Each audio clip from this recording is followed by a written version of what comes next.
মরণ রোগ ক্যান্সারের ছবলে আর অকালেই মরতে হবে না। এবার থেকে বিনামূল্যেই মিলবে ক্যান্সারের ভ্যাকসিন। চিকিৎসা বিজ্ঞানে বড় জয় রাশিয়ার। বলা চলে গরিব দুঃখীদের জন্য অসাধ্য সাধন করল রাশিয়া।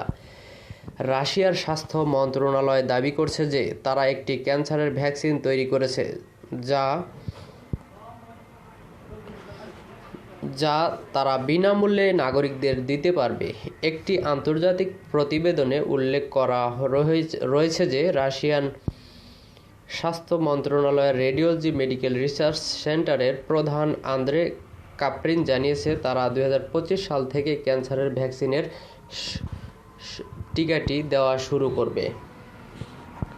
প্রতিবেদনে আরও বলা হয়েছে যে এই ভ্যাকসিনটি দেওয়া হবে শুধুমাত্র ক্যান্সার রোগীদের চিকিৎসার জন্য। যাদের টিউমার সংক্রান্ত কোনো রোগ রয়েছে তাদের ক্ষেত্রে এই ভ্যাকসিনটি কোনো কাজে আসবে না।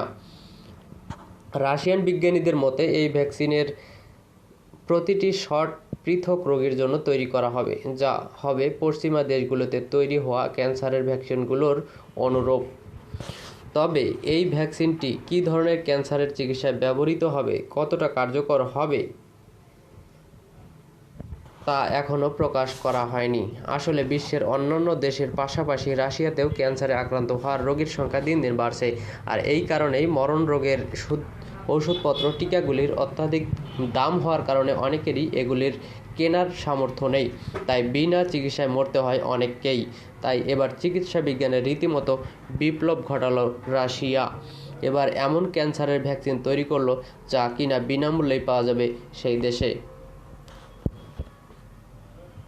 2022 সালে রাশিয়ায় ক্যান্সার রোগীর সংখ্যা ছিল 6,35,000-এরও বেশি, যাদের মধ্যে বেশিরভাগ মানুষই কোলন, স্তন ও ফুসফুসের ক্যান্সার রোগে ভুগছে।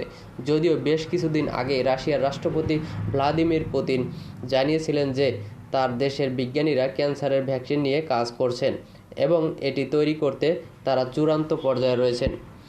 নতুন প্রজন্মের ইমিউনোমডুলেটরি ঔষধ তৈরির খুব কাছাকাছি রয়েছেন তারা। তবে রাশিয়ার পাশাপাশি একাধিক দেশ তাদের নিজস্ব ক্যান্সার ভ্যাকসিন তৈরি করতে কাজ করছে।